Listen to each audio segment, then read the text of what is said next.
Boa tarde a todos, ou boa noite para quem está aqui em Portugal, boa tarde para quem está no Brasil, boa noite para quem está aqui em Portugal. Vou me apresentar para quem não me conhece, meu nome é Nelson Tavares, sou psicólogo, vivo aqui na Ilha da Madeira, em Portugal, e a gente está aqui no Resenha Espírita, esse programa do canal Renovando Consciências, que é retransmitido para as seguintes plataformas em simultâneo: a Rai TV, que é a Rede Canal Amigo Espírita TV, a TV7, a TV Secal, a Web Rádio Fraternidade, o Centro Espírita Allan Kardec, a Casa com Evangelho e também lá no meu Facebook. O pessoal vai recebendo aos poucos aí o convite que vai sendo enviado também no meu Facebook. Deve ter alguém aí, desde já. Para quem nunca assistiu esse programa, o próprio nome já diz, a ideia é uma resenha, um bate-papo descontraído com um tema diferente. Uma vez por mês a gente vai estar sempre trazendo aqui um convidado diferente para essa resenha, para essa troca. E a ideia é sempre incitar ou convidar todos a participarem conosco dessa grande conversa, desse grande bate-papo, tirando dúvidas, fazendo comentários. É sempre bom hoje em dia a gente com a internet aqui estar disponibilizando essa troca através do mundo inteiro. Então, pessoal, tem bastante gente no Brasil, tem gente normalmente aqui que participa de Portugal também. Aliás, eu estou vendo uma aqui que está de Portugal. Já vou falar os nomes, os beijos, os abraços, os alôs. Quem quiser dizer da onde é também, de que estado no Brasil, ou de onde fala de Portugal, sempre um prazer a gente ler aqui e vai fazendo essa grande troca, tá bom? Então, é um programa ao vivo, vai ficar gravado nas plataformas também. Quem não puder assistir agora ao vivo, assiste depois. Um beijo para vocês também. Vamos ao tema de hoje, que é o Evangelho como modelo de gestão pessoal. E o nosso convidado de hoje se chama Márlio Lamra, é um trabalhador da Casa Espírita Cristã Maria de Nazaré, mais conhecida como Rita de Cássia, lá no Leblon, Rio de Janeiro. Ele é palestrante, professor também. Já aprendi muito com ele, assistindo às aulas dele há muito tempo atrás, mais de 20 anos, quase 20 anos atrás, mais ou menos. Para mim, eu sou um fã, um admirador do Mário, há muito tempo ele sabe disso, a gente estava conversando agora, em um momento, para mim, pessoal, na minha chegada à doutrina espírita, no antigo Rita de Cássia, aquele que era perto do Jardim de Alá, lá no final do Leblon, assisti os cursos dele à noite. E, enfim, é um prazer estar com ele aqui. Eu vou agora já abrir o microfone. Já está aberto o microfone, né, Mário? Tá. Estão me Está ouvindo? Tá aberto. aqui, para mim está aberto. Tá? Seja Prazer bem-vindo, também Mário. estar aqui, tá? Boa Seja bem. tarde, boa noite, né? Agora é boa tarde, boa noite. Boa tarde no Brasil, boa noite para nossos irmãos aí em Portugal. É um prazer, é uma honra estar aqui com vocês aí, colaborando na medida do possível para esse bate-papo sobre doutrina espírita, sobre o evangelho. Tá? Estamos à disposição, estou à disposição. Maravilha. Vamos agora já dando um beijo, uma boa tarde a todos, a Alessandra Marques, que eu não sei de onde você é, Alessandra. Já aqui a Maria Henriques, aqui de Portugal, de Castelo Branco, norte de Portugal, já diz boa noite, Nelson Tavares e convidado. A Cristiane também, lá do Paraná, boa tarde, Cristiane. Já temos também aqui a Elaine Nogueira, que nos diz boa tarde, semana abençoada. Boa tarde, Elaine, seja bem-vinda também. Então, pessoal, enquanto todo mundo vai entrando, que a gente já começou a live um pouquinho, daqui a pouco chega mais gente, eu vou fazer a oração e convido a todos para a gente se desconectar um pouco do mundo ali fora, da correria. Apesar de ser domingo, às vezes acelera um pouco, mas ainda vamos tentar se concentrar aqui nesse momento importante, buscar esse envolvimento. E assim eu convido a todos, quem se sentir à vontade, é claro, fechando os olhos comigo. E, primeiramente, agradecemos a Deus Pai por tudo. Agradecemos a Jesus, nosso mestre, nosso guia, nosso amigo, aquele que está sempre ao nosso lado, nos dando todo o suporte e sustentação na nossa caminhada, na nossa jornada, na nossa vida. Agradecemos também a toda a espiritualidade de luz, que nos dá todo o suporte, todo o sustento, principalmente em momentos como esse, em que buscamos o aprendizado com o Mestre Jesus, e que possamos assim dar início a mais um programa Resenha Espírita. Que assim seja, graças a Deus. Então é isso, pessoal. Oração já feita.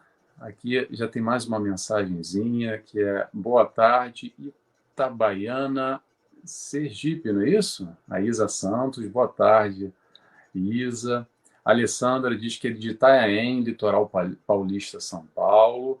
Mas vamos lá, vamos começar e eu quero já compartilhar aqui para começar a nossa resenha, o nosso bate-papo. Eu vou começar com algo que provavelmente o Mário já escutou também, que é o seguinte.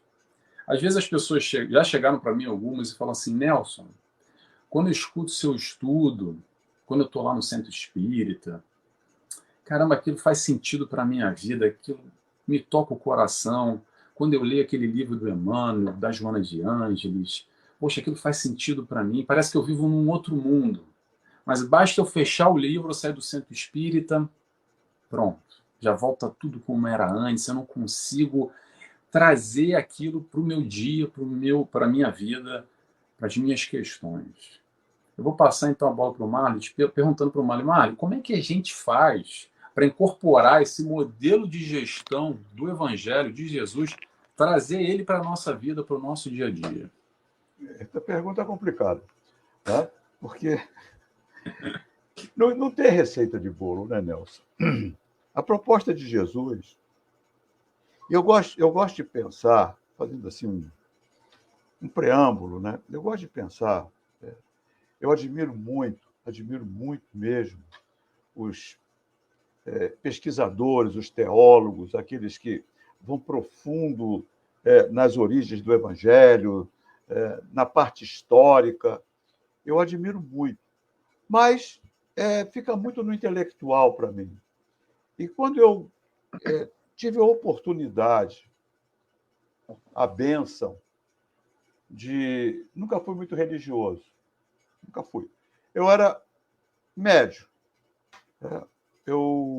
Minha origem, como infância, adolescência, até uma boa parte da juventude, foi aquele católico que vai à missa de casamento e de enterro, tá? E sem nenhuma frequência, sem nenhum conhecimento.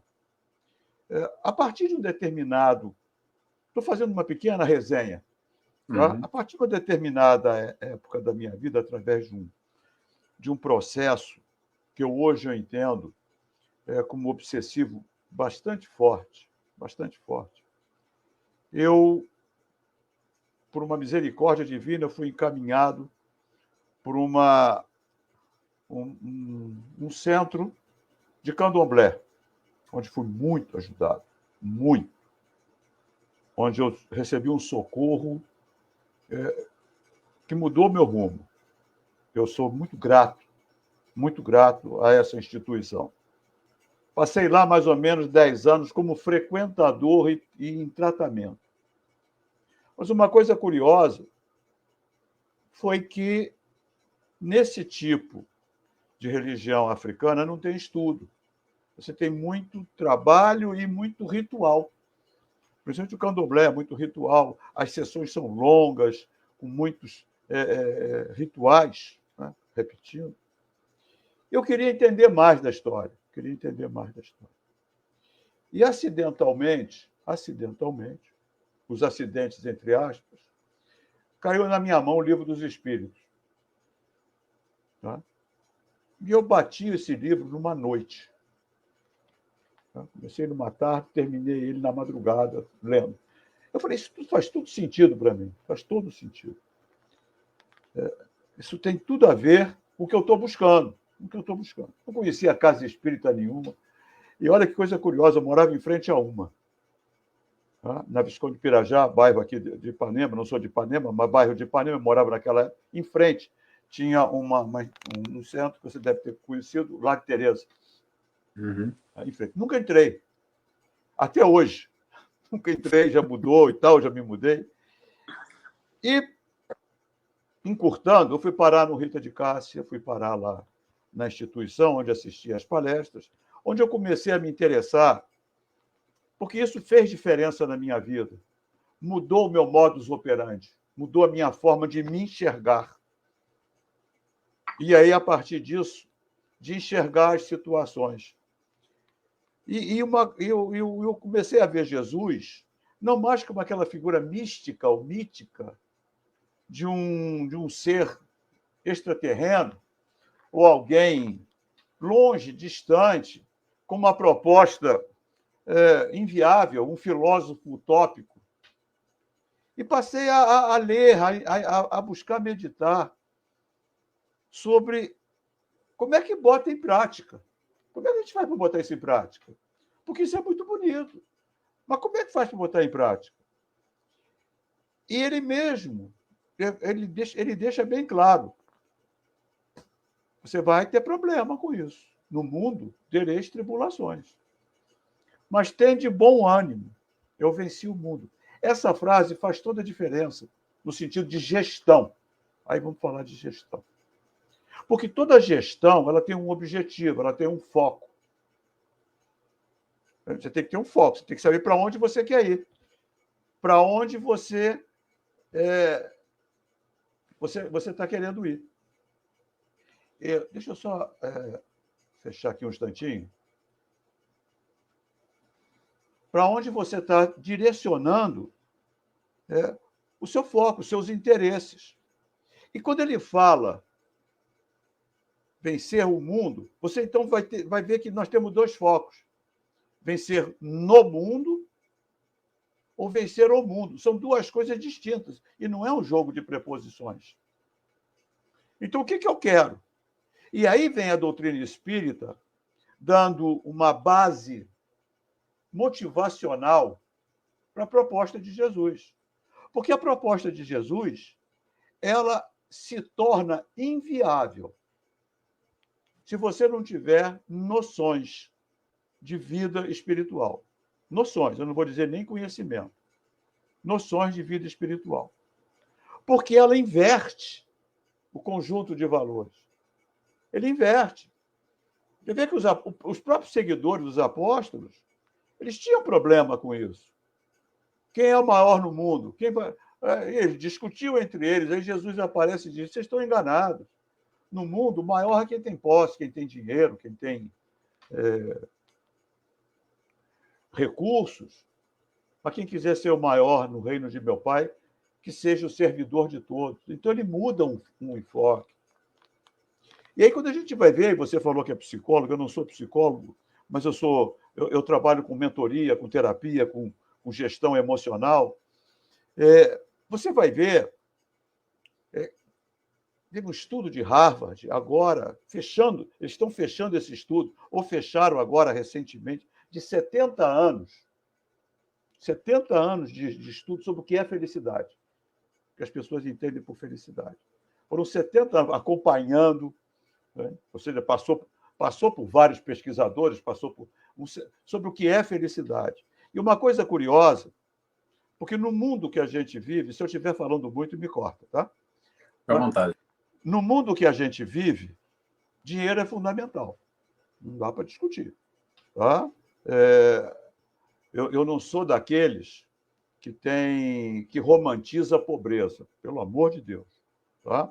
Dinheiro é extremamente importante. A forma como a gente ganha dinheiro é que é outra história. Para nos dar uma boa qualidade de vida, para nos dar um local bom para morar, pagar um bom plano de saúde. Eu não sei como é aqui aí em Portugal, mas aqui é preciso ter um bom plano de saúde, né? Para você pagar um bom colégio para os seus filhos ou netos, e isso tudo você faz com dinheiro. Mas nesse estudo de Harvard, está aí pela internet, fácil de achar, Google, eles viram o seguinte, e bate muito com as propostas de um outro psicólogo, que você deve conhecer bem, Eber Marlon, um dos fundadores da psicologia transpessoal, bate muito que dinheiro, até um certo ponto, é fundamental. Mas de um ponto em diante, ele não muda. É só acúmulo. Outras coisas começam a ter valor. E aí você vai lá na escala do Maslow, naquela pirâmide das necessidades, que bate exatamente igual. Você precisa de coisas para sobreviver, ou seja, o essencial. Então, você precisa dar foco naquilo que garante a tua sobrevivência. né? São as necessidades primárias. Depois, você precisa garantir que que essas necessidades primárias possam ser supridas sequencialmente. Não adianta você ter um prato de comida, você tem que ter um prato de comida regular. Não adianta você ter um teto por uma noite, você tem um teto regular. Você tem que ter o teu sustento regular, você tem que ter uma qualidade de suprimento das suas necessidades básicas. E aí você pode botar educação, saúde, várias, né? Alimentação básica. Mas, a partir de um determinado ponto, as necessidades mudam.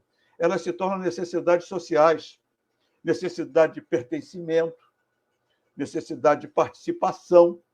E lá no topo, de autorrealização. E aí você entra com outro, porque eu estou falando de Jesus, mas estou falando daqueles que indiretamente dão suporte à proposta de Jesus. Dr. Viktor Frankl, 4 anos num campo de concentração, perdeu a família toda. Quando ele fala da necessidade de sentido, de propósito. E aí, quando você olha para Jesus, ele fala de propósito. Vai ler as parábolas, e eu acho que 90% delas fala: o reino dos céus se assemelha a. Então, ele está botando ali vida espiritual no modelo de gestão. Levar em consideração que a gente não é daqui, a gente está aqui. E o grande problema que você falou, da maioria das pessoas, onde eu me incluo, onde eu estou me incluindo, é que é muito bonito lá no centro, lá na palestra, lá no discurso. Mas, na hora de botar em prática, exige esforço, porque não é um toque de mágica. Jesus curou aquelas pessoas lá, leprosos, aleijados, cegos, mas aquele pessoal todo morreu, cara. Ele curou momentaneamente. A maior de todas as curas dele não foram as curas físicas, foram as curas espirituais. Aí você vai ver uma Maria de Magdala, você vai ver o cego de Jericó, que eu veja, que eu tenho uma percepção, né, de que isso aqui é desafio evolutivo, isso aqui está puxando de mim uma forma de eu crescer, o que a doutrina fala, a finalidade de uma encarnação é a evolução. E para evoluir, meu amigo, não tem como evoluir sem dor, dá para evoluir sem sofrimento. Eu gosto de separar dor de sofrimento. Sofrimento é resultado de escolhas equivocadas, sabidamente equivocadas. Então, você está criando sofrimento. Mas dor não. Porque qualquer atleta, qualquer pessoa que queira superar as suas limitações, ela vai lidar com a dor.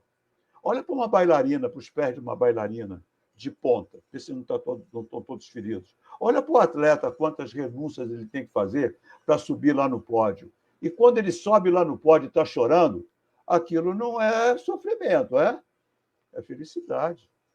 Felicidade da conquista, da superação da dor, da superação do desafio. A vida é isso. A vida é desafio.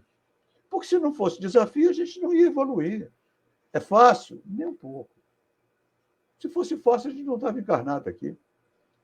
A gente tem que lutar com isso mesmo, principalmente com o nosso modelo de gestão, que ele é prioritário. E Emmanuel fala isso numa mensagem do Evangelho segundo o Espiritismo, né? Quando fala do orgulho e do egoísmo como 2 chagas, 2 vírus que nós temos dentro do nosso modelo comportamental.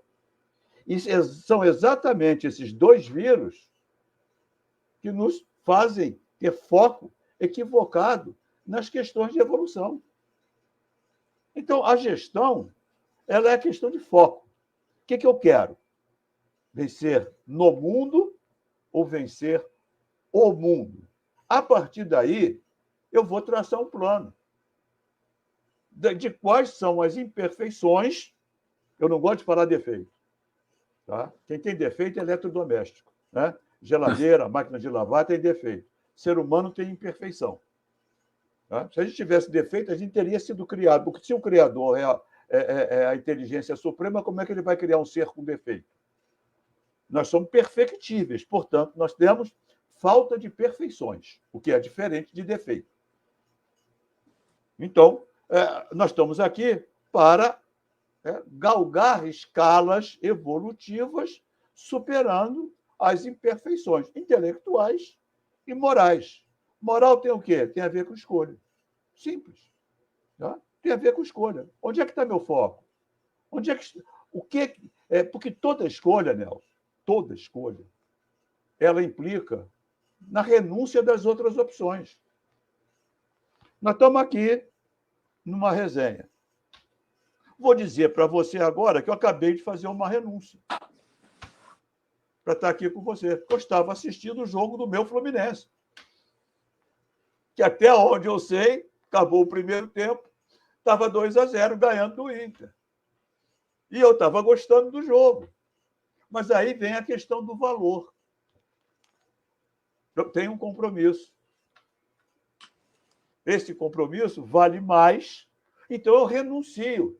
Quando a gente faz uma escolha, a gente está renunciando às outras opções. E também está escolhendo consequências. Então, é esse balanceamento do que eu quero. Porque vencer no mundo é relativamente fácil. Porque está cheio de vencedor no mundo aí através dos meios mais ilícitos possíveis. Corrupção, violência. Porque a sociedade, de alguma forma, é conivente com isso. Agora, vencer o mundo é vencer a si próprio. É dar um upgrade no nosso modelo comportamental. Não é simples, mas é viável e possível. E é um processo. Ninguém vira santo da noite para o dia. É um processo. E na hora que a gente entra, à medida que a gente vai conquistando, aí você vai dizer, você já conquistou? Caraca, está longe pra caramba. Mas quando eu olho para trás, eu vejo que eu andei um chão bom. Quando eu olho para frente, eu nem gosto de olhar muito, tem muita coisa para caminhar, mas quando eu olho para trás, eu andei um chão bom. Hoje eu sou casado pela segunda vez, eu tenho 26 anos de casamento, 27 de casamento. Às vezes a minha mulher fala algumas coisas, eu falei, você não me conheceu bem antes disso. Você não sabe quem eu sou, ou quem eu fui.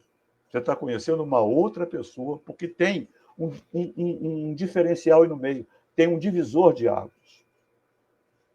E se você hoje reclama do que eu sou, porque você sabe que você é casado, né?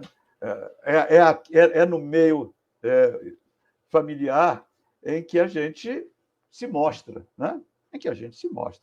Ninguém finge o tempo todo. Porque se você vê isso aqui hoje, você não tem noção do que era no passado.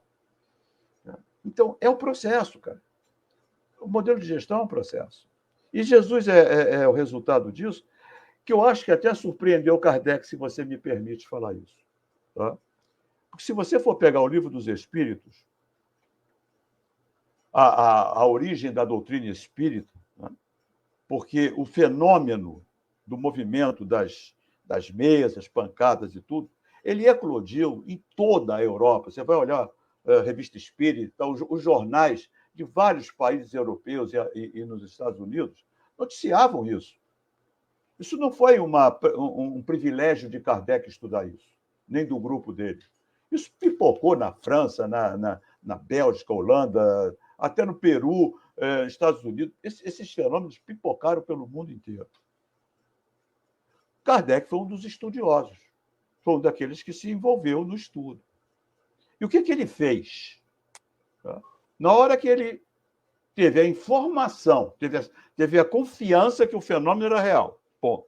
Primeiro ponto, ele era um cientista. Não era um homem religioso, até onde a gente sabe. Tá? Era um cientista, um homem do saber, um homem do conhecimento. Não tinha nada a ver com religião. Conhecia de catolicismo, que nasceu na França, e conhecia certamente do protestantismo, que estudou em Verdun, na Suíça, um país protestante. Mas, em si, você não tem informação que Kardec frequentava absolutamente nada. Quando ele toma conhecimento do mundo espiritual, que o fenômeno diz para ele que são as almas dos homens que viveram no mundo e que hoje, eu estou fazendo palestra, né? Mas me corta, tá? E que hoje estão numa outra dimensão, o que ele fez? Ué, se vocês estão numa outra dimensão, dimensão essa, que eu também vou, porque todos nós vamos desencarnar ou morrer, como é que funciona aí? E o que ele descobriu? Que as qualidades morais do indivíduo determinam a qualidade da vida espiritual após o desencarne. Informação dos espíritos. Que uma pessoa má, ruim, vai ter uma entrada espiritual ruim. Mas uma pessoa boa, generosa, ainda que não seja nenhum santo, vai ter uma entrada espiritual confortável, vai viver numa sociedade espiritual mais confortável. O que ele faz? Qual é a pergunta que ele faz quando ele percebe que existe uma questão de escolha? Porque moral é escolha. Ele falou, tem algum modelo para isso? Tem alguém que eu possa... Tem algo ou alguém que eu possa me basear? Questão 632 do Livro dos Espíritos. Existe um modelo de perfeição para os homens? Para os homens. Perfeição moral? Ou seja, um modelo de escolha? O que é a resposta? Vide Jesus. É aí que Jesus entra dentro da doutrina. É aí que ele dá atenção ao modelo proposto por Jesus de gestão pessoal para garantir uma vida espiritual de melhor qualidade. Eu diria que é simples assim, se isso fosse simples assim, mas não é tão simples assim. Aí eu fico à sua disposição, já falei um bom tempo.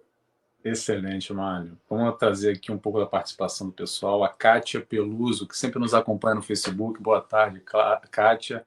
Só não lembro de onde você é. Acho que é São Paulo, né, Kátia? Boa tarde para você também. Ela concorda plenamente. Já não sei com o quê. Eu também concordo. Concordei com tudo. O Paulo Eduardo Sampaio, que vai ser nosso convidado também. Boa tarde, meu irmão. Que bom que você está aqui. Boa tarde a todos. A Maria Henriques diz o seguinte: o estado motivacional estará em direta dimensão, percepção das nossas vivências, que se deve estratificar a um fato de evolução e determinismo. Obrigado pela participação, Maria. Quem mais aqui? A Cris... Opa, peraí que me enrolei aqui, pessoal. A Cristiane, bom demais. A Cátia do Rio. Ah, do Rio, Cátia, não sabia. O Paulo Eduardo está mandando um abraço de volta. Ela está dizendo a Cátia que é do Rio de Janeiro. E também tem uma mensagem aqui, em especial vou falar com a Fabíola. Eu não vou colocar no ar, Fabíola, sua mensagem, mas você pode depois me mandar um direct, uma mensagem pessoal, que se eu puder, eu vou responder você, tá bom? Te ajudar dentro do possível. A Cátia diz também, eu concordo que não tem problema nenhum trabalharmos para ter além do necessário. Perfeito, Cátia.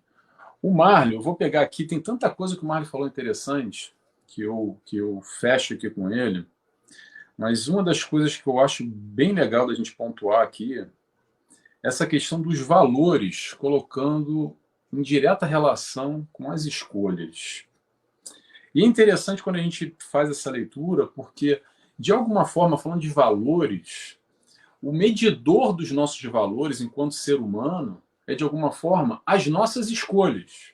Como foi o Marlio agora, que abriu mão do Fluminense dele no Rio, que está ganhando, o jogo devia estar bom, por uma escolha que, para ele, faz mais sentido, um compromisso, uma responsabilidade que ele assumiu. Porque, às vezes, o que acontece na nossa vida é que há uma questão de foro íntimo, de falta de autoconhecimento de si próprio e uma confusão, e, às vezes, será que eu tenho valor? Será que eu não tenho valor? Como é que eu posso saber, Nelson, se eu tenho valor ou se eu não tenho? Observa as tuas escolhas. É através da observação das nossas escolhas que a gente vai perceber se a gente está num caminho ou está em um outro. Vamos trazer Jesus? Vá e não peques mais. Está aí. É contigo. Agora segura a marimba. Segura a onda. Faça as suas escolhas. São as escolhas que estão sempre determinando o nosso plantio. Aquela velha história do plantio e da colheita. A consequência. A causa, o hoje. essa escolha que a gente está fazendo hoje para a nossa vida. Quando a gente está falando de escolha aqui, pessoal, falando de doutrina espírita, a gente vai estar sempre falando de uma coisa só: felicidade. São as escolhas que vão nos levar a tal felicidade, que é essa tal felicidade proposta por Jesus. Que esse é o grande diferencial, esse é o grande pulo do gato. E o que acontece muitas vezes quando a gente fala em escolha, traz um negocinho que o pessoal assim dá uma coceira atrás da orelha, que é aquela história da responsabilidade. Fala, mas eu tenho que escolher mesmo, que eu vou ter que segurar a bucha, o BO, sou eu que vou ter que dizer o que é, o que não é agora. O que acontece é que muitas vezes a gente esquece que a palavra responsabilidade quer dizer responder com habilidade. O que isso quer dizer? Quer dizer que se em algum momento da vida, e chega esse momento a todo instante, tá, pessoal? De realizar uma escolha, porque basta acordar para a gente ter que realizar uma escolha, basta estar vivo para ter que escolher, quer dizer que sim, nós temos habilidade para responder aquilo, da melhor ou da pior maneira. Cabe a nós esse papel. Cabe a nós escolher um caminho ou outro caminho, que vai resultar naturalmente em uma consequência de acordo com essa escolha. Porque o que se passa muito a nível consciente ou mesmo inconsciente é que é mais fácil a gente não assumir responsabilidade. É mais cômodo a gente ficar como vítima e dizer o seguinte: mas eu não tive escolha. Quase assim, lavo minhas mãos. Não pude fazer nada. E é um ponto muito interessante essa questão das escolhas, porque a espiritualidade está sempre, de uma forma ou de outra, nos chamando a atenção para uma palavrinha que a gente fala muito aqui na doutrina espírita, é muito falada, que é o tal do livre-arbítrio. Vamos traduzir o que é livre-arbítrio? É livre escolha. Escolha livre. Faça as tuas escolhas. Muitas vezes a gente se coloca, pessoal, observa aí na vida de vocês, de todo mundo, tá? Esse é um processo íntimo de leitura interna para a gente tentar se identificar nessa caminhada na nossa vida, de como às vezes a gente se coloca em certas situações para não ter escolha e dizer: mas eu não pude fazer nada. Será? Será que não dava para ter feito outra coisa? E a ideia aqui, pessoal, deixa eu só dizer uma coisa: a ideia não é ficar olhando para o passado e se martirizando, com um chicote na mão, se sentindo mal, não. A ideia é proativa para uma busca de melhores escolhas para o amanhã, para o hoje, através do hoje que a gente vai buscar fazer diferente. Como o Marley falou ainda há pouco, para a esposa dele, comentando, você não faz ideia como é que eu era antes, que as escolhas dele hoje são diferentes. Ainda está longe da perfeição? Está longe da perfeição, mas já está num caminho melhor. Que isso é uma outra coisa que as pessoas, às vezes, também, com uma ansiedade, com uma ânsia de perfeição, de querer ser Jesus para amanhã. Pessoal, não vai dar, tá? Desculpa ser o portador de más notícias aqui, mas não vai dar. A busca é para ser melhor e não ser perfeito. Ser perfeito é só uma consequência natural daquele que está buscando ser melhor. É hoje eu ser melhor do que ontem. Amanhã fazer um esforcinho para ser melhor do que hoje. E assim eu vou caminhando. É fazendo essa leitura interna, mais ou menos, entre aspas, se despindo de todo esse orgulho, egoísmo, esse ego inflado que a gente tem, e buscar a tal humildade que Jesus coloca para nós, para nos entender mais ou menos e ir lá e buscar fazer diferente, fazer melhor. Porque no fundo a gente já sabe qual é o caminho. Eu já sei qual é o caminho, o Marley sabe qual é o caminho dele. Você que está me escutando, no fundo, já sabe qual é o caminho. Está na dúvida? Vai no GPS espiritual, vai no livro de metas, que é o Evangelho. Está lá a cola. É os estudantes do Silvio Santos, daquele programa que tinha lá do Show do Milhão, os universitários. Está aí o Evangelho para auxiliar, se tiver alguma dúvida. Então é importante, pessoal, a gente ter, penso eu, tá? De novo, a gente está sempre numa resenha aqui trocando, estou vendo que tem mais gente participando aqui conosco, e vou já ler um pouco dos comentários, mas o importante, penso eu, a gente estar focado naquilo que é o mais importante para aquilo que a gente quer para a nossa vida. Traduzindo a pergunta que eu fiz e tentando responder um pouco em ressonância que o Marley falou, é a gente trazer aquela proposta de Jesus que faz sentido, que nos toca o coração, que a gente lê, e como o Marley falou, poxa, eu li aquilo, me disse tudo. Mas não vai ser de uma hora para outra, vai ser colocando tijolo pós tijolo. A casa não vai de uma hora para outra. O foco é no tijolo. É hoje como eu posso criar e fazer um tijolo aqui para colocar argamassa, mais um tijolo amanhã e depois outro tijolo. O foco é esse, aos poucos, é colocar pequenas metas diárias de como eu posso aprender a amar, como Jesus nos apresenta, o amor como a saída. Vou ler aqui o pessoal um pouquinho para parar de falar também, Marco, eu sou que nem você. Tá tranquilo. Aí você sabe como é que é, né? Tem aqui o Fábio Macedo dizendo boa tarde a todos, boa tarde, Mário. Mário não, boa tarde, Fábio. Seja bem-vindo. A Kátia dizendo que ela já falou isso, que não tem problema nenhum, trabalha com o necessário, assume, não vou falar do seu sobrenome, Some. Boa tarde para você também, é uma amiga que nos acompanha também no Facebook, a Giane Vasconcelos também, que nos acompanha, boa tarde, Giane é do Rio de Janeiro, que bom, Giane, boa tarde, a Eliane Nogueira, dizendo que o plantio é livre, mas a colheita é obrigatória. Perfeito, Elane. É sempre bom te lembrar, porque a gente já tem fixado alguns tópicos na cabeça, mas a gente esquece. Aí quando contextualiza numa nova oratória, numa nova sistemática, a gente vai amadurecendo também conforme os anos, entendendo melhor, vai batendo diferente, né? Penso eu, pelo menos comigo é assim. Temos aqui a Milene, lá do Rio Grande do Sul, dizendo o seguinte: estou encantada com a palestra do Márlio. O Nelson já tem a honra de acompanhar há algum tempo. Sou de Porto Alegre, Colorado, levando do Fluminense 2-0 aí. Aí, Marlon, já achou uma amiga que está perdendo. Assume também dizendo: ser boas pessoas sempre traz boas escolhas. Muito bem, Sumi. Obrigado por participar. O Fábio aqui também nos diz, ou uma pergunta. Vamos lá, Fábio. Vamos ver se a gente sabe responder. Como exercer o livre-arbítrio? Peraí, abaixo. Como exercer o livre-arbítrio se são jogados 1 tonelada de crenças negativas e errôneas que despejaram em nossa cabeça desde a infância? Márlio, segura essa para mim, por favor. Segura essa. Isso aí é terapia, tá? Isso é um processo terapêutico. Mas vamos lá, Fábio. E aos que nos escutam.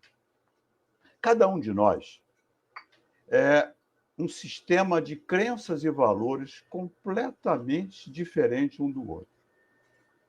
Porque o que são as crenças? O que são? E cada um de nós enxerga o mundo de uma forma muito peculiar. Já disse um pensador antigo: não existem fatos, existem interpretação dos fatos. Tá? Eu estou vendo aqui a Milene, Colorado está levando de 2-0 do Fluminense. Não sei se ainda está 2-0, mas tomara que esteja até mais. Mas se eu e a Milene estivéssemos vendo o mesmo jogo, e ela é gaúcha, ela é uma prenda que se chama no Rio Grande do Sul, e eu fôssemos narrar esse jogo, o jogo é igual para nós dois. Mas a nossa narrativa certamente vai estar contaminada pela nossa interpretação.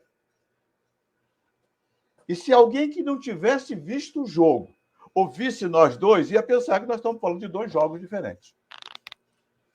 Tais serão porque está contaminado pelo nosso sistema de crenças e valores. Ela é colorada, eu sou tricolor, e por aí vai.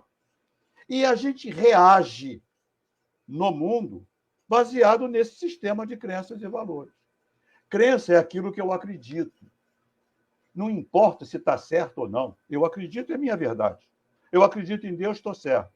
Se eu não acredito em Deus, estou certo também, é minha verdade. Hoje a gente vê aí que tem um conjunto de pessoas se dizendo terraplanistas. Tá? A Terra é plana. Se a pessoa acredita, ela acredita. Ela está certa? Ela está certa dentro da... A única coisa que eu posso dizer é tomar cuidado para não chegar na beirada, né? Porque vai que caia. Né? Mas tudo bem. Ela acredita, é a crença. E a crença ela pode ser permissionária ou limitadora. Se eu me acho muito velho para começar uma nova faculdade, eu estou certo.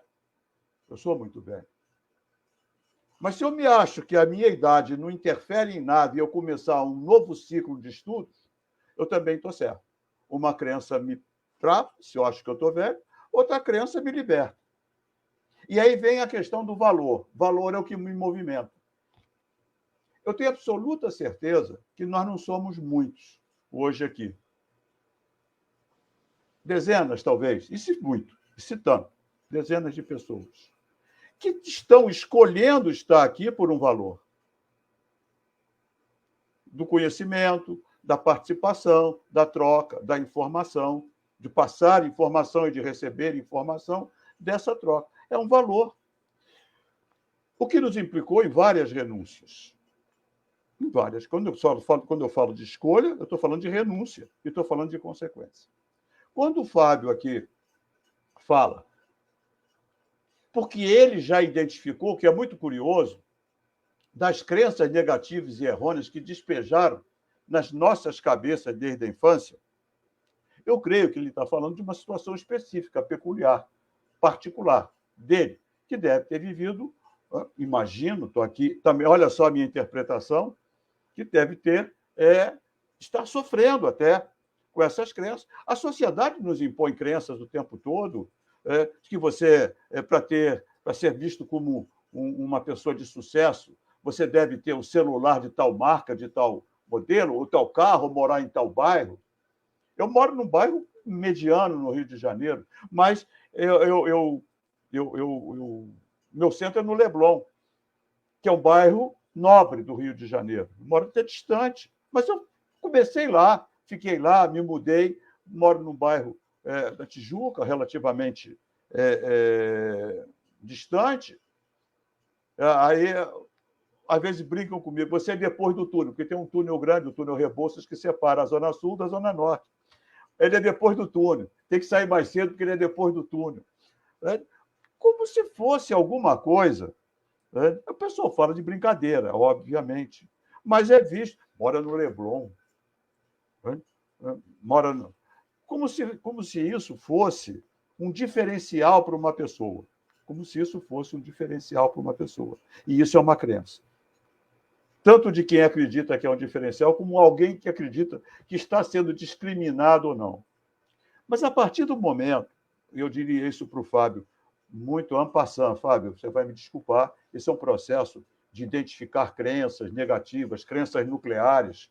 É um processo longo e muitas vezes doloroso, e a terapia cognitivo-comportamental ajuda muito nisso. Tá? A partir do momento que você identifica que você tem uma crença que está te prejudicando a sua evolução, você já está em condições de começar um processo de ressignificá-lo. E como é que é um processo de ressignificação? Fábio, eu só vou te dizer uma coisa, que é a única coisa que eu tenho como terapia para isso. É o perdão. É o perdão e o auto-perdão. Não existe outra terapia. Você não muda os fatos. Você não muda o que aconteceu com você. Você não muda o que as pessoas fizeram com você. Mas você muda, através do perdão, a forma como você enxerga aquelas pessoas e a forma como você se enxerga naquela situação. A gente não muda o fato, mas a gente muda o significado do fato. E a partir do momento que a gente muda o significado do fato, o fato deixa de ter o peso que ele tem. Ele não vai deixar de existir. A gente não pode apagar o passado, mas a gente pode dar um outro significado, porque muitas vezes a gente entende perdão como um benefício que eu estou fazendo ao outro, e esse é um dos maiores equívocos. E outro também, que às vezes até os espíritos nos falam, e aí eu bato de frente, pelo menos com o meu conjunto de crenças e valores, que perdoar é esquecer. Olha, me desculpe, qualquer espírito elevadíssimo que fale isso, esquecimento é característica de quem está com Alzheimer. Porque A nossa memória, a nossa estrutura de arquivamento orgânico até de memória é pela importância do fato e do negativo. Os fatos negativos têm extrema importância no nosso arquivo de memória, exatamente para nos proteger de repetição. Como é que você vai esquecer um fato altamente negativo?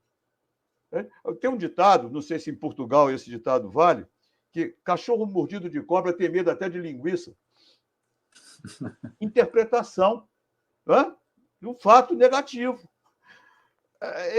Ele se torna mais cauteloso. Ele se torna mais cauteloso.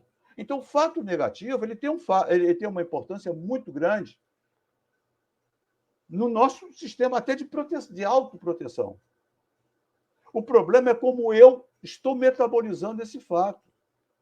O perdão não muda o que aconteceu. O perdão me muda em relação ao que aconteceu. É um processo. E é um processo. Não é uma coisa instantânea, é um processo de compreensão e de autocompreensão. E muitas vezes, e a maioria das vezes que das pessoas com quem eu tenho contato, elas têm muito mais problema com o auto-perdão do que com o perdão. E eu vou te dizer uma coisa, eu também estou no meio deles. Porque muitos fatos do meu passado eu não posso mudar.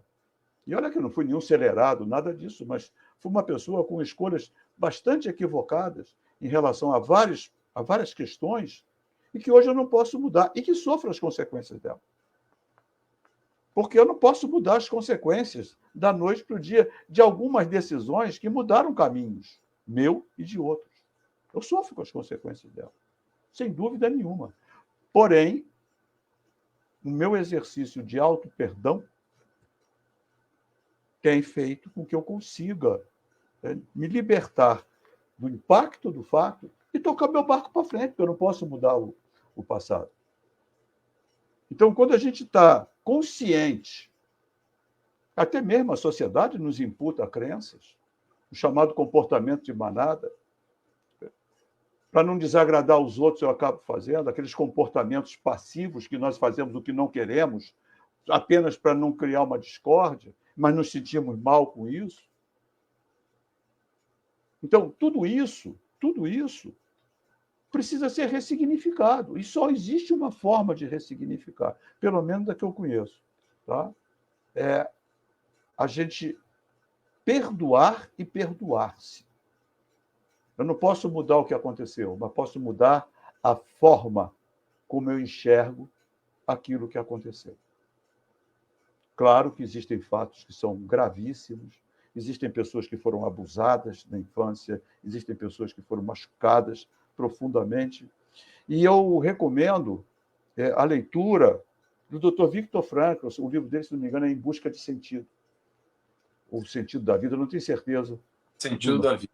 Como é que Sentido da Vida, que ele, como ele ressignificou a vida dele num campo de concentração. E a gente há de convir, passar 4 anos no campo de concentração, perdendo toda a família, e se recuperar e se tornar um dos fundadores da logoterapia, um dos grandes nomes da psicoterapia, da psiquiatria, da neurologia do século passado, é um senhor ressignificado.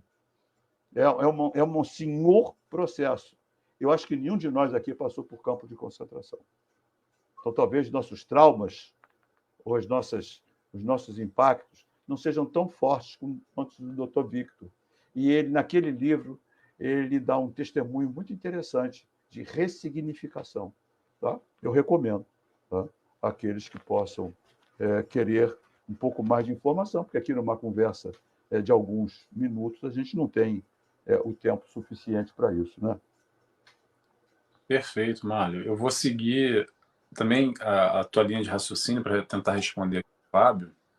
Com essas experiências negativas é interessante, porque a motivação normalmente tem 2 veias, que é por aproximação ou por afastamento. A aproximação é aquilo que nos motiva para aquilo que a gente quer buscar, aquilo que é interessante. Fala, poxa, legal, vou lá. Aquilo lá é bom. Interessante. Agora tem a outra, que é pro afastamento, que é aquela velha história do meti o dedo na tomada, eita, tomei um choque.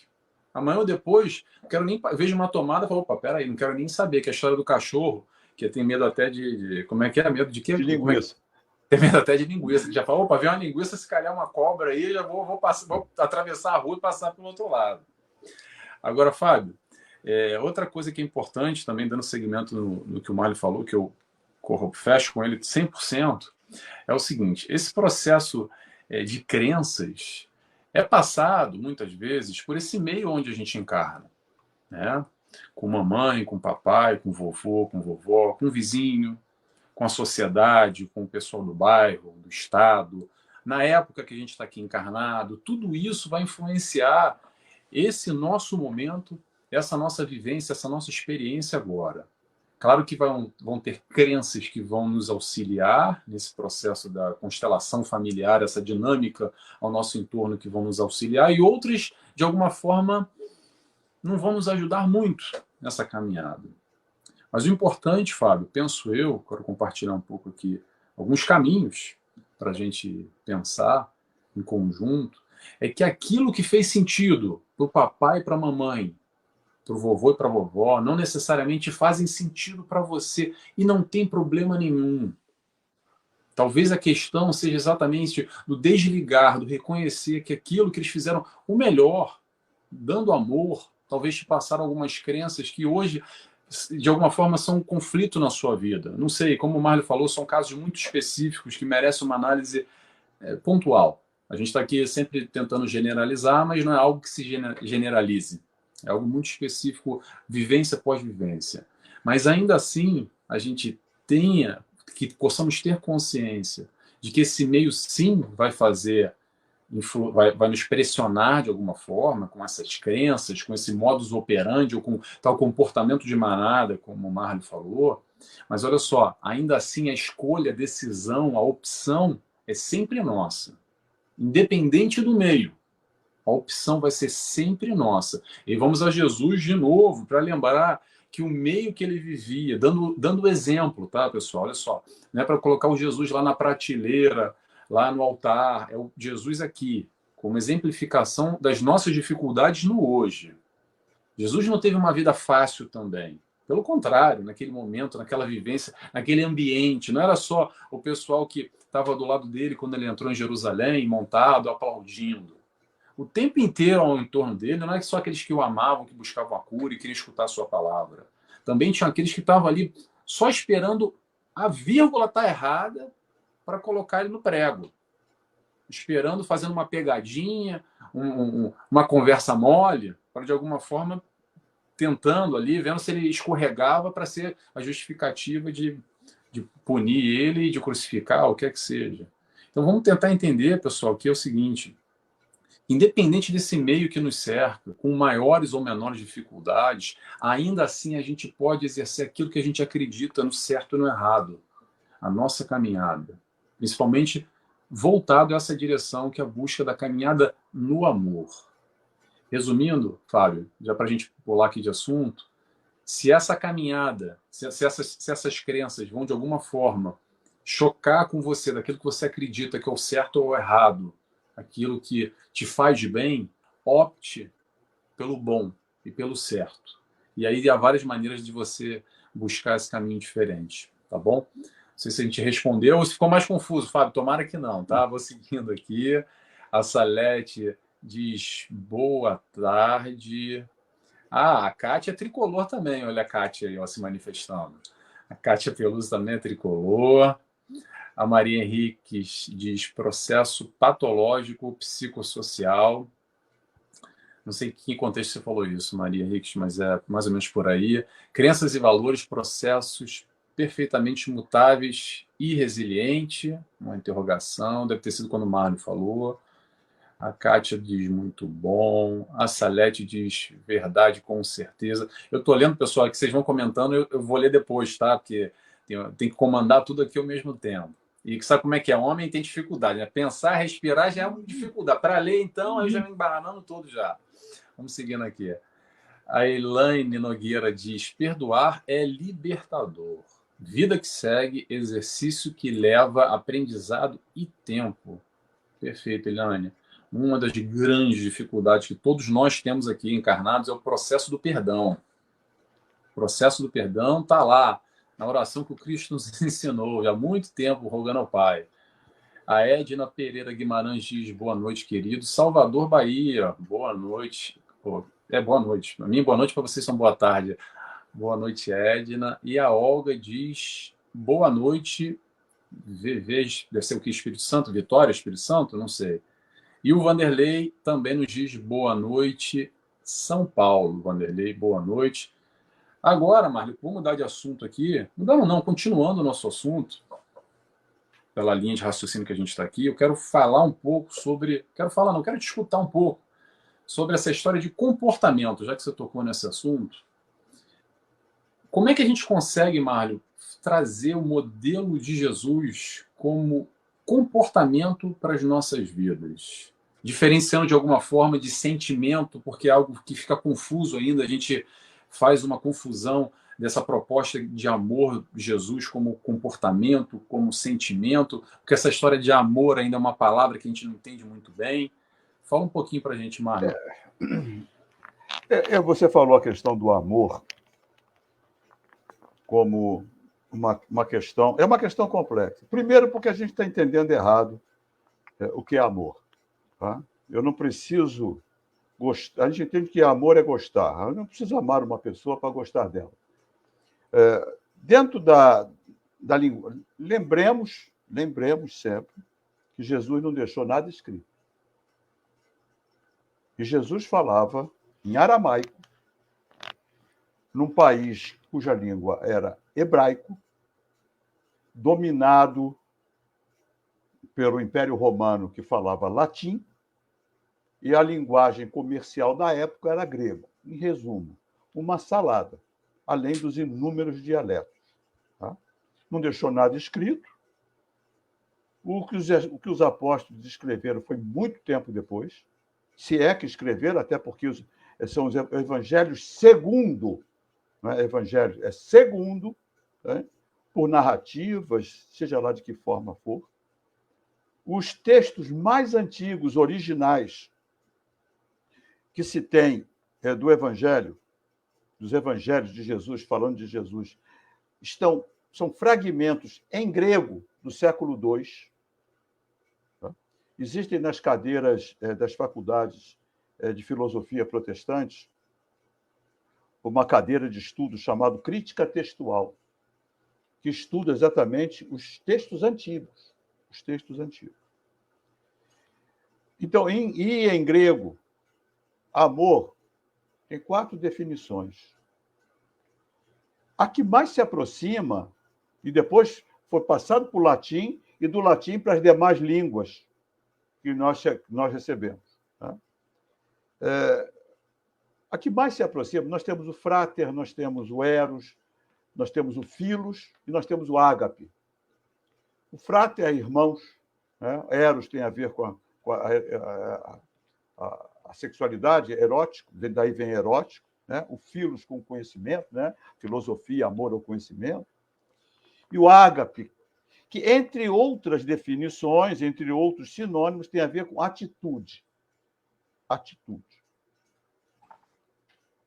Então, Jesus pregava, quando ele falava amor incondicional, ele não estava falando de um sentimento, porque até ele mesmo não tinha sentimentos iguais.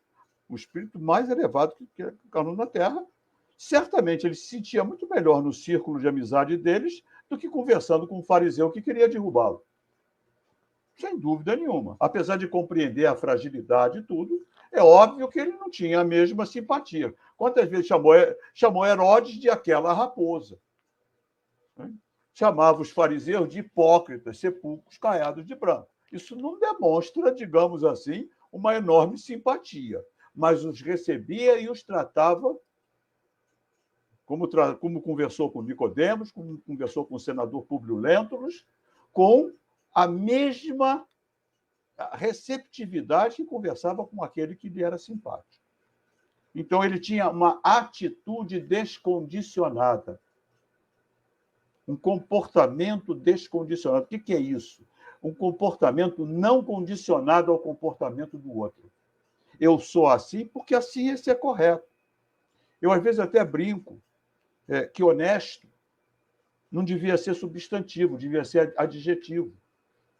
Porque honesto não cabe superlativo. Uma pessoa honesta. Já ouviu falar, tem pessoas que falam assim, a pessoa é honestíssima. Pô, se tem honestíssimo, tem honestinho. Né? O que seria um honestinho? Então, quando a gente é honesto com quem a gente gosta, com quem a gente não gosta, e inclusive com quem é desonesto. Porque senão eu não sou honesto. Se eu sou educado com você, que é um gentleman, mas posso ser educado também com uma cavalgadura que eu tope na rua. Porque a educação é minha. Uma vez, eu tinha uma mania, agora eu melhorei bastante, tá? De ler. Aqui no Brasil, tem muita gente, agora melhorou. Botava muito plástico no vidro do carro com alguns dizeres. Né? E eu tinha mania de ficar lendo isso. Às vezes chegava quase a bater, porque as letrinhas eram pequenas, chegava perto. E uma vez eu li só li uma vez também, eu achei muito interessante. A minha educação depende da sua. E eu pensei assim, coitado desse sujeito, porque ele não tem comando sobre a vida dele. Quem manda na vida dele é o outro. Porque ele flutua, dependendo de como o outro. E quando nós estamos falando de comportamento, nós vamos falar do comportamento proposto pelo Cristo, comportamento descondicionado. Eu faço o que é certo porque é certo. Não importa se o outro é ladrão, eu não sou. Então eu não entro na pilha do ladrão. Não importa se o outro é mal educado, eu não sou. Ou sou. Mas eu não posso ter meu comportamento condicionado ao do outro, porque eu perco a minha independência, eu perco a minha liberdade. Eu passo a ser joguete das circunstâncias. E olha, quando a gente está falando de comportamento de manada, está falando disso, de joguete das circunstâncias, de perda de discernimento, de transferência do processo decisório para o outro, para a sociedade, para as situações, mas nós não conseguimos transferir as consequências. Essa é uma das maiores burrices que um ser humano pode fazer, é transferir o seu processo decisório para o outro, seja o outro a mídia, seja o outro o marido, a mulher. Hoje a gente vê crianças mandando nos pais. Porém, eu não transfiro as consequências. E aí é que, diria a minha avó, a porca torce o rabo. Tá? Um ditado que minha avó usava muito. Porque é aí que o bicho pega. Então, o comportamento proposto por Jesus é um comportamento descondicionado. Haja de forma correta, porque é correto. Não importa o outro. Mas o outro não faz. Quem vai sofrer as consequências do outro não fazer é o outro. Eu sofro as consequências do meu fazer ou do meu não fazer. Porque um dos maiores pecados, se a gente for lá na escala espírita, eu gosto muito da escala espírita, questões 100 em diante, dos espíritos imperfeitos. Porque no topo da escala espírita, dos espíritos imperfeitos, e passa lá pelos aqueles espíritos ruins, aqueles que são brincalhões, aqueles que são pseudo-sábios, mas lá no topo estão os espíritos neutros, nem tão bons para fazerem o bem, nem tão maus para fazerem o mal. Em resumo, omissos. Omissos. Então, que se o nosso comportamento seja de acordo com os valores que eu acredito. A sociedade é contra? Lamento. Aliás, Jesus disse, no mundo tereis tribulações. O cristão, ele não é cristão porque ele conhece os evangelhos, ou a gente não é espírita porque conhece, é a questão 945A do Livro dos Espíritos. Eu não posso ter a menor ideia de onde está. Quando eu vou pesquisar alguma coisa, meu amigo, se eu achar o livro certo, já está de bom tamanho. Quanto mais saber onde é que está. Porque não é isso que vai nos diferenciar. Não é o intelecto, é a ação. Porque existem pessoas que não acreditam em nada, são ateus, são pessoas generosíssimas. Não é o que eu faço, é o porquê eu faço. Porque o porquê é que é o motivador. O que é a parte externa. Porque eu posso estar fazendo uma palestra espírita, me saindo até com alguma desenvoltura, com alguma intenção por trás. De vender livros, seja lá do que for. Não estou julgando ninguém. Ou de entrar no meio corporativo, seja lá o que for. Ou posso estar fazendo aquela palestra porque eu acho que a doutrina espírita modificou a minha vida e eu tenho um compromisso com ela de levá-la para os outros. Esse é o porquê. Você pode dar um cheque aí de 100 mil euros para uma obra social com a televisão portuguesa te filmando e disso você tirar um prestígio social. Os 100 mil euros vão ajudar muito na obra social, mas o teu porquê é outro. É aparecer na mídia. O que Jesus falou? Quando a mão direita fizer... Não saiba a mão esquerda o que faz a mão direita, ou seja, a mão esquerda com a direita, não faz a menor diferença, que vai que tem um canhoto. Né? Então, por quê? Faz no discreto. Porque se você faz no aparecer, você já apareceu, está resolvido. André Luiz tem uma frase que eu acho fantástica, acho que é de André Luiz. Tá? É melhor fazer o bem para aparecer do que não fazer bem nenhum, sem dúvida nenhuma. Mas você fez para aparecer, apareceu dentro da lei, está quite. Está quite, apareceu. Você queria aparecer, apareceu, está resolvido. Agora, quando você faz por um sentimento, quando você tem um porquê baseado num propósito, um comportamento baseado numa intenção de eu estou aqui para sair melhor do que entrei. E eu vou ter que dar testemunho disso. Porque não existe nenhuma aquisição de valor que não passe pelo processo de testemunho. Porque é igual uma série escolar, Nelson. Você pode ser o melhor aluno do semestre lá, ou do ano. Mas você pode ser o melhor aluno da faculdade, mas para tirar o diploma tem que passar pelo teste final. Você vai ter que passar por uma avaliação. Então, se eu estou desenvolvendo uma virtude da paciência, você acha que vai ser lá no Tibete, no meio daqueles monges, que, aliás, eu acho que aquilo também tem uma encrenca danada. Eu não acho que aquilo seja isso que se fala, não. Mas você acha que vai ser lá ou não vai ser aqui no dia a dia de um trânsito engarrafado, de pessoas irritadas? É aqui que eu vou ver se eu tenho ou não tenho paciência, se eu tenho ou não tenho tolerância, se eu estou desenvolvendo ou não desenvolvendo uma virtude. Ou em que grau está o meu desenvolvimento. Porque você não vai chegar também e pensar que o desenvolvimento da virtude é um salto de qualquer virtude. Ele é um processo.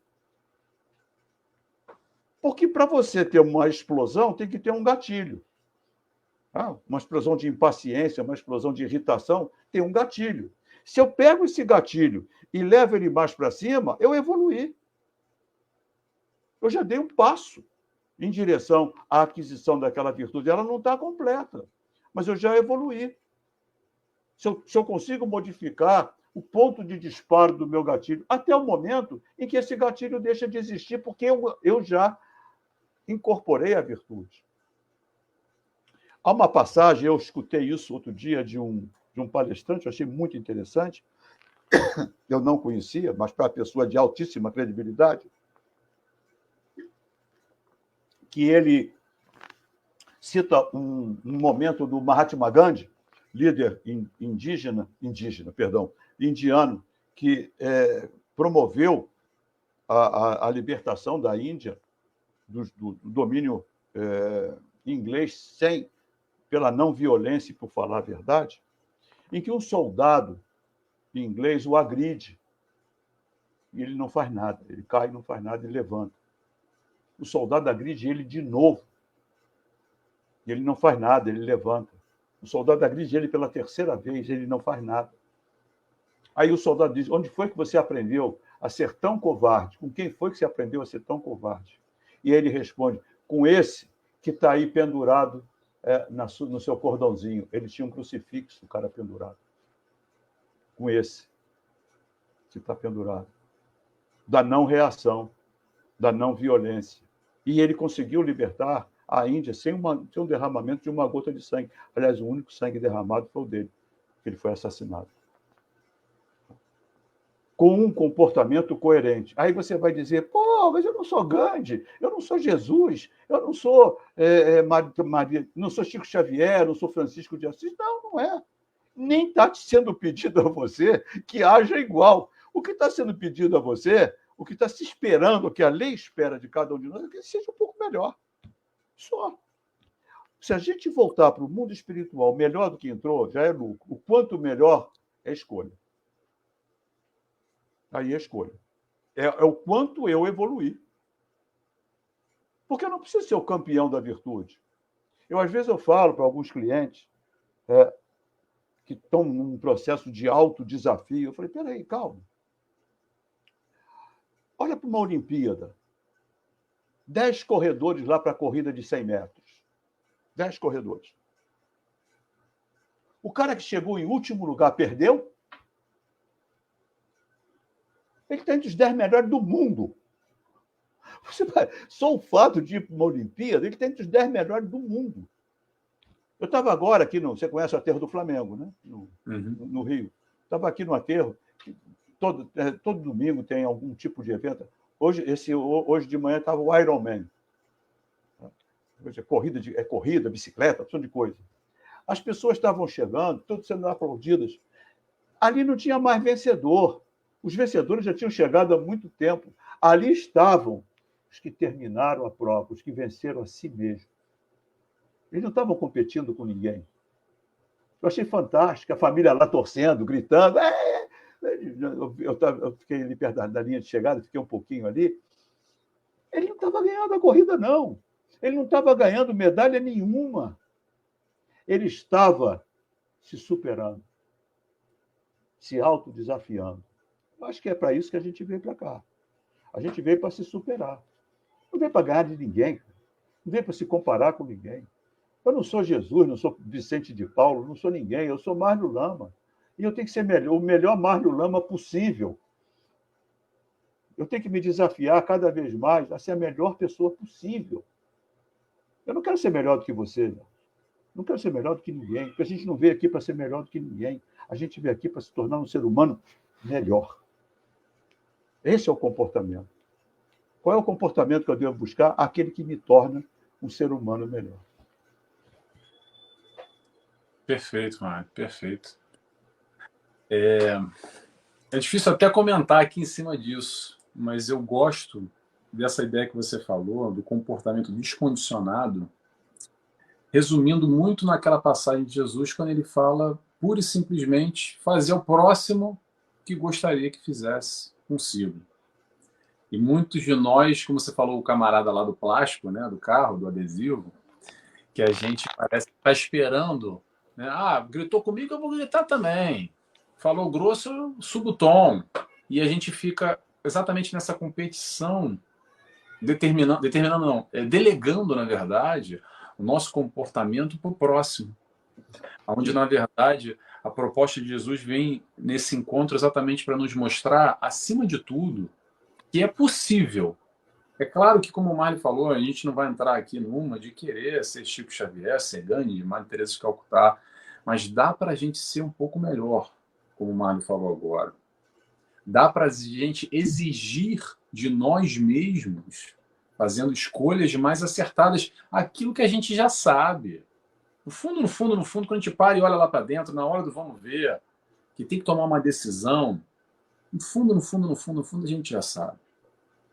E aí eu quero falar um pouco sobre essa questão da exigência, porque a exigência é importante, sim, que nos empurra, mas calma lá, vamos devagar, tá, pessoal? Vamos exigir de nós, mas com amor, tá bom? É uma proposta diferente. Porque às vezes também, o que acontece é que muitos de nós entramos nessa dinâmica, nesse processo de pegar o chicote, que bate que nem no burro, no cavalo, fica se batendo, se martirizando, se punindo, se rebaixando, para forçar uma barra para ser melhor. Vamos tomar cuidado com isso, tá, pessoal? Cuidado com a dinâmica da punição. Que, de alguma forma, a gente entra numa negatividade para querer uma positividade. Tá bom? A exigência vai funcionar no chicote? Funciona. tá bom? Mas olha só, funciona com amor também. Dá para fazer se exigindo de si, ainda mais de si, mas se amando também. Entendendo o nosso processo, dá para deixar o chicote de lado, entender que nós somos imperfeitos, mas somos perfectíveis, como o Marley disse agora. Que a gente erra, que a gente vacila e que amanhã a gente vai errar de novo, tentando acertar. O principal é a tentativa, é o buscar. Buscar e acharei. Bater a porta, ela se usar. É a tentativa. A gente vai errar e vai errar e vai errar até o momento que a gente vai acertar. Com certeza. Então é importante a gente ter essa tranquilidade, penso eu, e nessa questão ainda que o Marley falou, do vencer a si mesmo, que foi ótimo esse exemplo que você deu, Marley, do Iron Man, porque também isso vai muito no comportamento de manada, essa coisa principalmente dos Estados Unidos, né, de que eu tenho que ser melhor do que você. E no Brasil se vive muito isso ainda, né, aquela coisa da competição, e quem é o melhor, e quem é o CEO da empresa, é o outro que está num status maior, e aquela coisa olhando para o outro para se comparar e fica aquela guerra entre um e o outro, mas na verdade se tem que ter uma disputa, não guerra. É essa melhor aqui dentro. A gente está aqui para competir para o mundo lá fora, no exterior, na fachada, no grande palco do mundo, de quem é o melhor ou quem deixa de ser o melhor. Esse ser melhor é conosco. É o Nelson ser melhor amanhã, o Marley ser melhor amanhã. É vocês que estão aqui conosco serem melhores amanhã. E para isso que a gente tem todo o amparo, todo o auxílio o tempo inteiro do nosso lado, pessoal. Às vezes, Jesus me esqueceu, quer dizer, Jesus não, Deus me esqueceu aqui, meu mentor tirou férias, deve ter ido lá para a Europa, lá para as Ilhas Gregas, curtir um sol, alguma coisa. Sabe o que falta? Falta a nossa conexão. Vamos orar mais, vamos se conectar mais. Para exatamente dar a estrutura, que é o mais importante, para vivenciar todos os desafios da nossa vida. Eles vão estar aí. É o enxergar, eu gosto muito de uma outra coisa, já me esticando aqui, que é o enxergar a vida como um problema ou como um desafio. Que a vida de todo mundo tem problema, mas olha só, a vida de todo mundo tem desafios também. É problema ou é desafio? Eis a questão. Vou responder para vocês. Depende. Depende como a gente encara as questões que a vida nos apresenta. Porque vai apresentar aquilo que nós temos já condições de ultrapassar, de vivenciar, de experienciar e crescer com aquilo. Mas quando fala que é um problema, pronto. Para mim, não sei para você, mas falou que é um problema, já bota a mão na cabeça, meu amor, mais um problema. Minha vida é só problema. Problema atrai problema, que atrai problema. E vive nessa negatividade que tudo é um problema. E até o que não é problema vira problema também, porque é tudo problema, eu só vejo problema. Mas como a gente consegue ter esse olhar mais amplo, principalmente entendendo essa dinâmica da reencarnação, do aprendizado, vislumbrar os problemas como desafio vai mudar completamente a dinâmica da busca da superação, dessa superação e ser melhor. Vai estar difícil, mas eu posso, porque o Pai entregou na minha mão. Se ele entregou na minha mão, eu posso até vacilar desconfiando, mas eu confio no Pai. Se ele entregou, eu tenho condição. É ir fazer, vivenciar, experienciar, ultrapassar as tais questões que hoje vão ser significativas. Não estou querendo diminuir a dificuldade não, tá, gente? A ideia aqui não é passar pano para as dificuldades da vida, mas é o encarar como um avanço, um desafio que a gente pode superar, ou encarar como algo negativo que, minha vida é só um problema, é tudo muito difícil. Vamos lá, vamos passar aqui para o pessoal participar conosco também, senão eu tô que nem o Marley, ele fala um pouco, eu falo mais ainda, a gente fica brigando aqui, eu e ele de falar mais. Tá ótimo.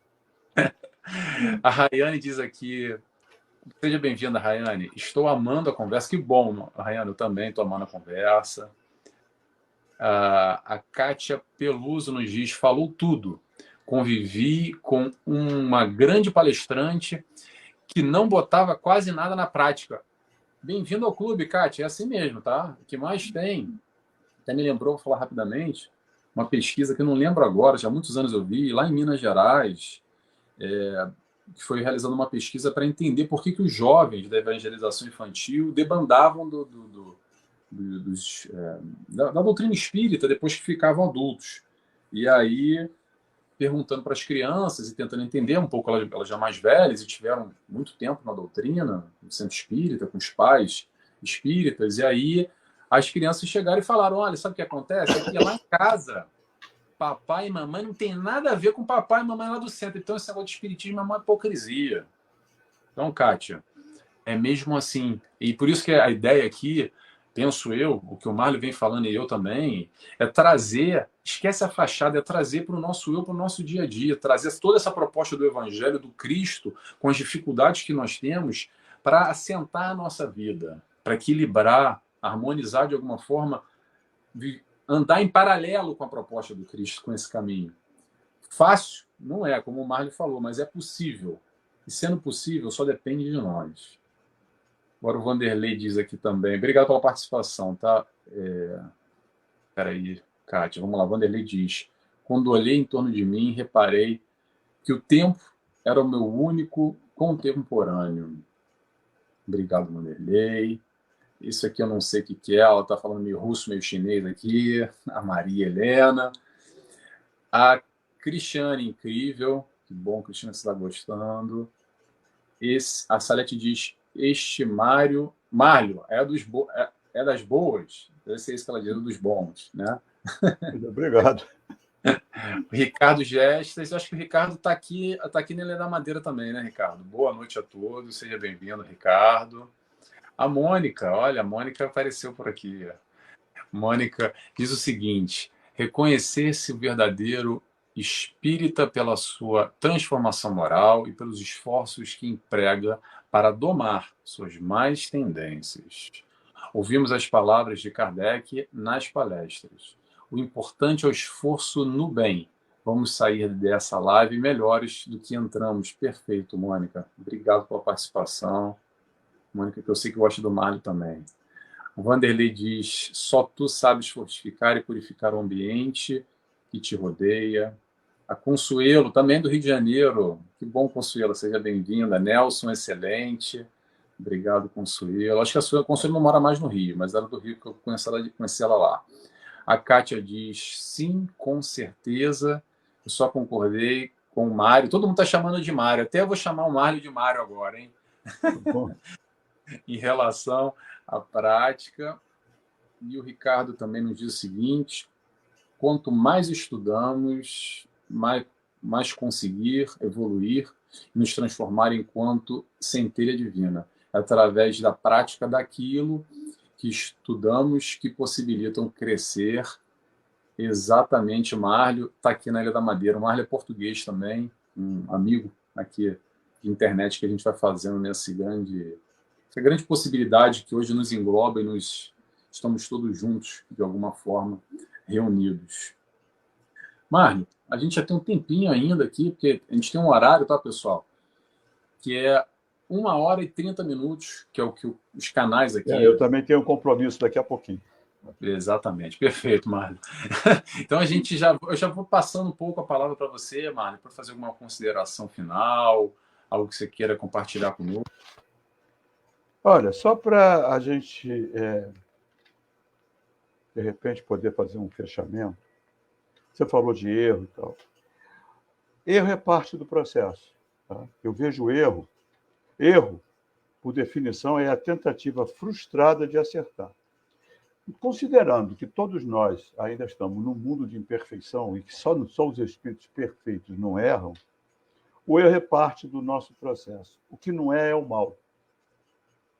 Mal é o erro intencional. É quando eu sei que está errado e ainda assim eu insisto. Isso não é parte do processo. E o mal gera sofrimento. O erro gera aprendizado. Dor faz parte. Não há como evoluir sem dor, porque é a dor da superação.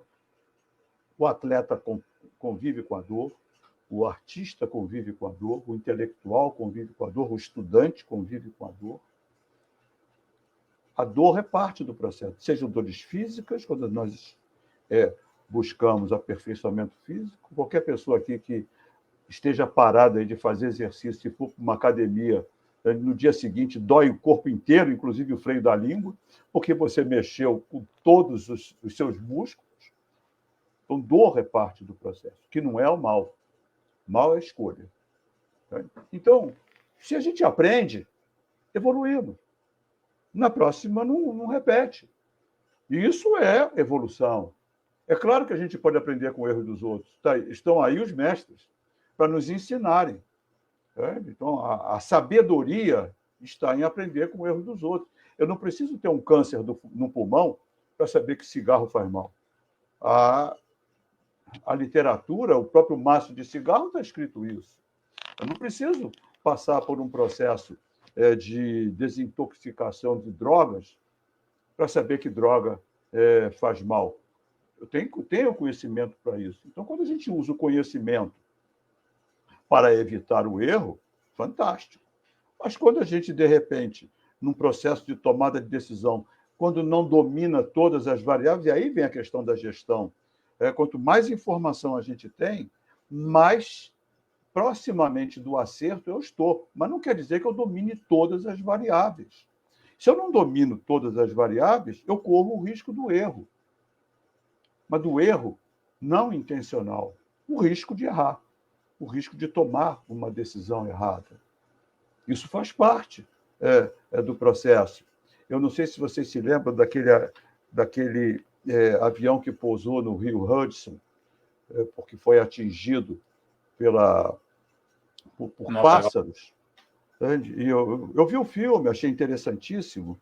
Obviamente, o filme tem algum tipo de romantização, mas aquele piloto, com toda a sua experiência, que era um piloto, um Sully, ele era um piloto que tinha participado da Guerra do Vietnã, tinha sido um piloto militar, piloto de caça, então era um piloto altamente experiente, ele teve que tomar decisões considerando que podia errar. Aliás, e foi julgado por isso. Aí foi visto que ele tinha tomado a melhor decisão, mas ele teve que tomar uma decisão considerando as variáveis e fez uma escolha, podendo ter errado. Não errou, mas podia ter errado. Às vezes a vida é assim. Às vezes a gente está voando e os pássaros acertam o nosso motor e a gente tem que tomar uma decisão. E às vezes a gente vai utilizar os nossos valores, o nosso conhecimento. Às vezes a gente pode errar. Esse erro vai trazer aprendizado. Então, eu não tenho muita preocupação com o erro. A gente tem que ter mais preocupação com o mal. Perfeito. Perfeito. Agradeço muito a participação, a honra, uma honra estar aqui. Eu que agradeço. Com todo esse público aqui generoso. Tá? Espero que todo Obrigado. Muita gente está dizendo aqui gratidão, Nelson e Mário, foi muito bom. Boa noite a todos. O Mário deixa a palestra gostoso e mais leve. Boa noite, Nelson e Mário. Eu vou começar a te chamar de Mário, tá, Mário? Pois Rapaz, pode ser. Já estou bem acostumado. Mário, Márcio, Marílio, eu estou acostumado. Kátia, o pessoal está mandando mensagem. Pessoal, eu vou terminando aqui, mais gente falando, gratidão, boa noite, grato, todo mundo mandando mensagem. Vou só fazer um convite, aproveitando aqui, amanhã vou estar dando uma palestra no CEIA, Centro Espírita Irmã Ângela de São Paulo, horário do Brasil, às 20h30. O tema da palestra vai ser Deixai vir a mim as criancinhas, um trecho do Evangelho. Vou encerrando por aqui, vou fazer a oração final e convido a todos, quem quiser comigo, fechando os olhos, e assim agradecemos a Deus Pai mais uma vez por tudo, por essa encarnação, por mais essa vivência, por mais essa experiência. Agradecemos a Jesus, nosso mestre, guia, nosso amigo, por todo o seu amor derramado por nós a todo instante. Agradecemos a toda a espiritualidade de luz, que sempre se faz presente a todo instante que aqui nos propomos levar o pensamento a vibrar nesse amor do Cristo. E assim pedimos autorização, agradecidos que estamos, para dar encerrado a mais esse programa Resenha Espírita.